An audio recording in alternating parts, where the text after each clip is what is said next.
नमस्कार,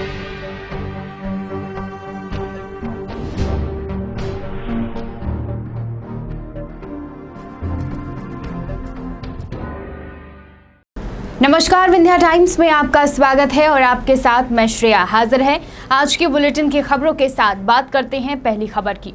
देश और दुनिया में कोरोना संक्रमित मरीजों की संख्या में लगातार इजाफा हो रहा है। भारत में अब रोजाना 30,000 से अधिक कोरोना संक्रमित मरीज मिल रहे हैं। वहीं बात की जाए प्रदेश और जिले की, तो मध्य प्रदेश और रीवा जिले में हर कोई कोरोना के बेतहाशा बढ़ते हुए मामलों से हैरान है। मध्य प्रदेश सरकार ने इसलिए प्रदेश में संडे को टोटल लॉकडाउन कर दिया है। आज रीवा में भी सड़कों में सन्नाटा दिखाई दिया। लोगों में कहीं न कहीं कोरोना का खौफ देखा जा रहा है, तो वहीं प्रशासन पूरी मुस्तैदी से लॉकडाउन का पालन कराने में जुटी हुई है। कोरोना के बढ़ते हुए खतरे को देखते हुए प्रदेश सरकार के निर्देशानुसार जिला कलेक्टर ने रविवार को जिले में लॉकडाउन किया। शहर के नागरिक भी लॉकडाउन में प्रशासन का पूरा सहयोग कर रहे हैं। पुलिस प्रशासन को लॉकडाउन का पालन कराने के लिए किसी भी तरह का जोर जबरदस्ती करने की जरूरत नहीं पड़ रही है। कोरोना के रखवाले ही जब अवैध वसूली का कार्य करने लगेंगे तो आम जनता और अपराधियों से कानून का उल्लंघन न करने की अपेक्षा भला कैसे की जा सकती है। बात करें सिटी कोतवाली थाना क्षेत्र के अंतर्गत 2 पुलिसकर्मियों की, जिन्हें निलंबित कर दिया गया है।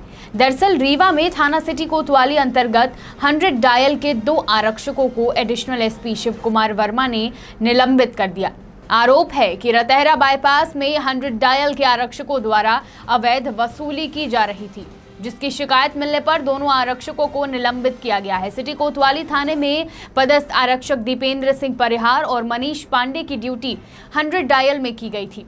आरोप है कि पीड़ित एसी का काम करके जा रहे थे, जिसे रोककर अभद्रता की गई और इसके बाद पैसे की मांग की गई। मामले की शिकायत जब पुलिस के उच्च अधिकारियों को हुई तो आरोपी आरक्षकों को तत्काल प्रभाव से निलंबित कर दिया गया। आपको बता दें कि 100 डायल पुलिस को शिकायत होने पर घटनास्थल पर पहुंचने के लिए भोपाल से निर्देश मिलते हैं, लेकिन देखा यह जा रहा है कि 100 डायल में जिन पुलिसकर्मियों की ड्यूटी लगाई जाती है वह अपने मुख्य उद्देश्य को भूलकर वसूली करते नजर आते हैं, जिससे अब लोगों में 100 डायल को लेकर असुरक्षा का भाव उत्पन्न होने लगा है। 100 डायल कभी अपने निर्धारित पॉइंट पर नहीं नजर आती, जिससे साफ होता है कि वह अपने मूल उद्देश्य से हटकर किसी दूसरे काम में भी लगी रहती है। जी, ये आरक्षक मनीष पांडे हैं थाना कोतवाली में और आरक्षक दीपेंद्र सिंह, इन दोनों की ड्यूटी 17 तारीख को 100 डायल में थी, 17-18 की रात में, और इनके खिलाफ शिकायत मिली थी कि रात्रि में किसी यात्री को इनके द्वारा परेशान किया गया था, उससे पैसे की मांग की गई थी, उसके साथ दुर्व्यवहार भी किया गया था। ये शिकायत मिलने पर इनको निलंबित किया गया है।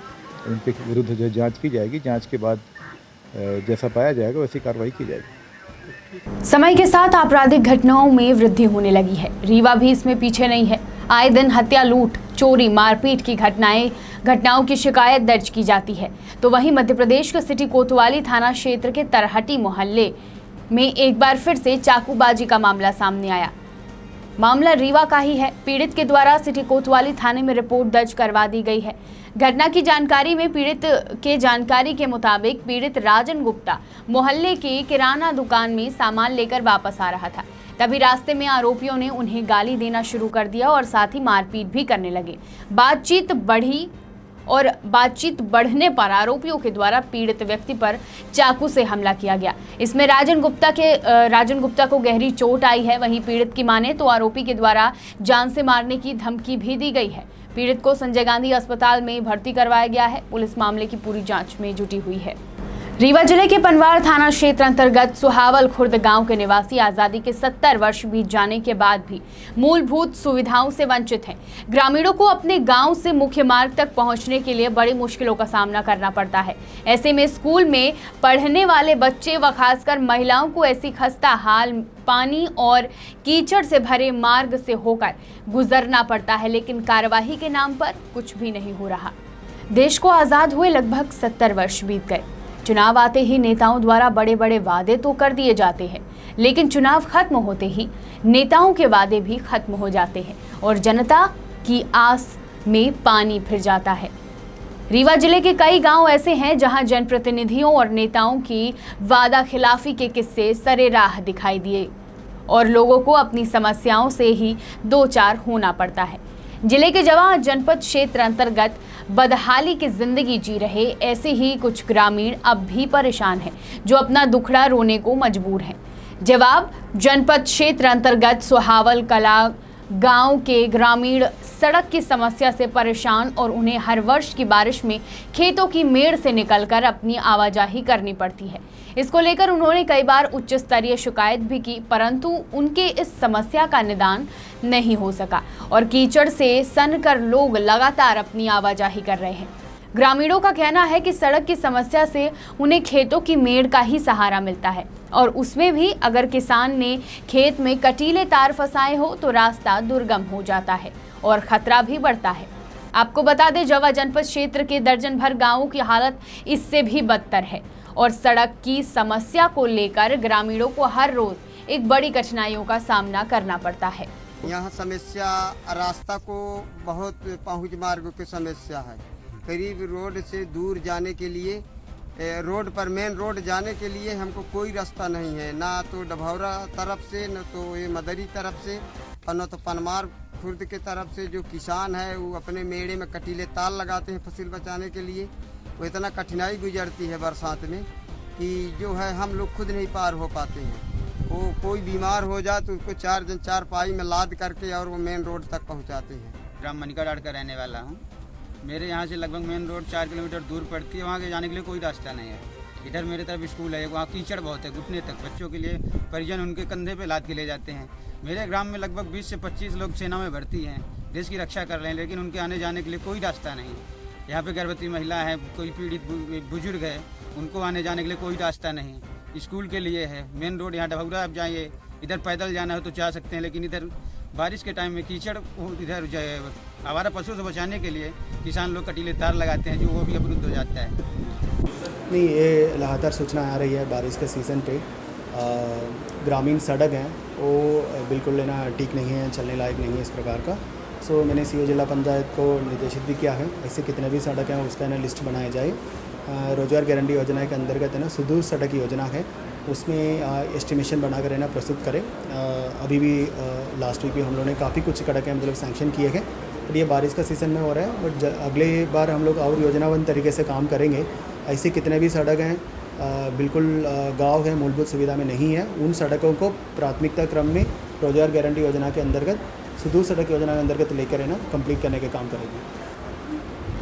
बुलेटिन की आखिरी खबर शहडोल जिले से। शहडोल जिले के रेत खदानों की कमान जब से वंशिका ग्रुप को सौंपी गई है, तभी से वंशिका ग्रुप के कारनामे उजागर हो रहे हैं, पर जिला प्रशासन कोई भी बड़ी कार्रवाई करते नहीं दिख रहा है। वंशिका ग्रुप के द्वारा बाहर से आए लोगों आए दिन ग्रामीणों को धमकाते दिख रहे हैं। शहडोल जिले के ग्राम लोढ़ी के चूंदी नदी में वंशिका ग्रुप के द्वारा आए दिन पोकलेन लगाकर रेत निकाली जा रही है। ग्रामीणों ने कई बार इसकी शिकायत जिले के उच्च अधिकारियों तक की, पर कार्यवाही के नाम पर पल्ला झाड़ लिया जाता है।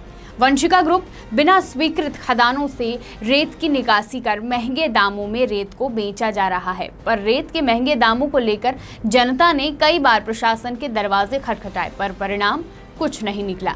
वंशिका ग्रुप के बिना स्वीकृत खदान से द्वारा ग्राम लोढ़ी के चूंदी नदी पर आए दिन पोकलेन से रेत की निकासी की जा रही है। रेत निकासी के समय वंशिका ग्रुप की पोकलेन मशीन नदी में ही फंस गई, जिसे ग्रामीणों के द्वारा खनिज विभाग को जानकारी दी गई, पर कार्यवाही कुछ भी नहीं हुई। आज मीडिया के द्वारा जब कलेक्टर शहडोल को जानकारी दी गई, तब जाकर प्रशासन हरकत में आया और कार्यवाही करने ग्राम लोढ़ी पहुंचा। मौके पर नायब तहसीलदार कन्हैया लाल टेकाम सहित खनिज विभाग भी मौके पर पहुंचकर आगे की कार्यवाही जारी की। शहडोल से पंकज राव की रिपोर्ट। और एक पोकलेन अभी सोन नदी से इससे चूंदी नदी से निकल के बाहर हुई है। सर, इसमें कितने गाड़ियों की जब्ती की गई, थोड़ा सा बताएं।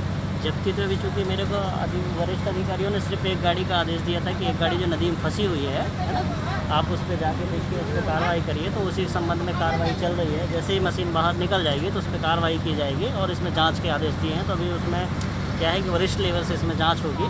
इसके बाद इसमें आगामी कार्रवाई होगी। सर वरिष्ठ अधिकारी में किसने बोला कि एक गाड़ी फंसी है? ग्रामीण तो बता रहे हैं दो गाड़ी फंसी है और सामने मेरे निकली भी है। मेरे खनिज अधिकारी ने बोला कि एक गाड़ी फंसी हुई है कल से, है ना, कल से फंसी हुई है, क्योंकि कल से शायद चल रहा था आपका जो सोशल मीडिया में, तो ये कल से चल रहा था ये जो गाड़ी फंसी हुई है इसके संबंध में। तो अधिकारी ने मेरे बोले कि आप जाइए देखिए कि कितनी गाड़ी फंसी हुई है। तो यहाँ मौके पर एक ही गाड़ी फंसी हुई है जो अभी निकाला जा रहा है। सर ग्रामीणों ने ये भी बताया है कि माइनिंग को या पुलिस को किसी को भी सूचना दी जाती है अवैध खनन की, तो समय पे नहीं पहुंचती है, वो कह देती है कि गाड़ी नहीं लगी हैं। ऐसा क्या सर? इस संबंध में मैं कुछ नहीं कहना चाहता। मेरा ये क्षेत्र अधिकार लगता नहीं है, वरिष्ठ अधिकारी के निर्देश में आया हुआ हूँ, क्योंकि यहाँ जो हमारे अधिकारी हैं जो देखते हैं जिस क्षेत्र लगता है वो अभी छुट्टी में है। छुट्टी में होने के कारण मैं आया हुआ हूँ। सर अभी इन पे क्या कार्रवाई की जाएगी जो पोकलेन मशीन लगी? इनसे जांच की जाएगी। जांच करने के बाद इनको पता चलेगा, क्योंकि जिस आधार से शिकायतें हुई है उस आधार पर जांच किया जाएगा। जांच करने के बाद पता चलेगा कि इनको अब किस धारा के तहत इन पर कार्रवाई की जाएगी, वो जांच के बाद ही बता पाएंगे। सर जो खदान में अभी गाड़ी लगी हुई है, क्या वो खदान स्वीकृत की गई है क्या? ये खदान स्वीकृत है ना जी, स्वीकृत खदान है, लेकिन अभी वर्तमान में क्या संचालित नहीं है। इसलिए संचालित नहीं है क्योंकि अभी वर्षा काल के दौरान ये बंद रहते हैं। अभी खदानें बंद है ना आखिर, तो स्वीकृत की गई तो सर फिर भी बिना स्वीकृत के ही अभी पोकलेन लगाया गया, बिना अनुमति के पोकलेन लगी हुई है। अब ये मैं आपको जांच के बाद ही बता। अभी मुझे हाल ही में शिकायत मिली है कि मिली थी कि ये चूंदी नदी ग्राम लोड़ी के अंतर्गत नदी में एक पोकलेन फंसी हुई है। तो मैं सूचना प्राप्त हुई ही तत्काल मौके पर पहुंचा हूं। किसकी मशीन है, किस उद्देश्य से, किस काम से और कितनी मशीनें थी, उन संबंध में अभी मैं जानकारी लेकर के आगे की जो भी स्थिति होगी वो क्लियर कर पाऊंगा। और खबर ये भी है कि यहाँ मतलब माइनिंग विभाग भी है यहाँ पर। संयुक्त रूप से जो भी आगे की कार्यवाही संभव होगी उसके अनुकूल कार्यवाही की जाएगी। सर लगातार जो कि ये खदान स्वीकृत नहीं है फिर भी यहाँ पर पोकलेन वगैरह लगाई जा रही है, जेसीबी वगैरह, इसमें हर बार ग्रामीणों ने शिकायत भी की है पर कार्रवाई नहीं हो पाती है सर, तो इस पर क्या कहना सर आपका?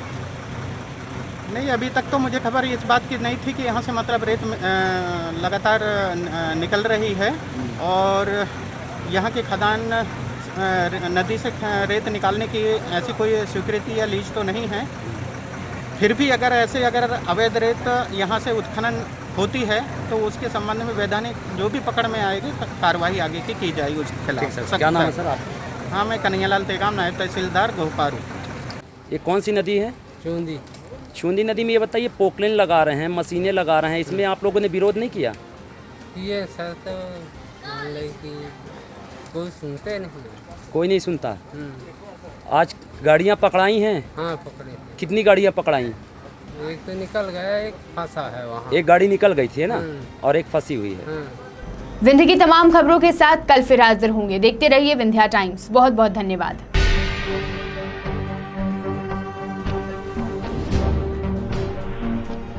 VT Bulletin sponsored by Uttam Singh Academy,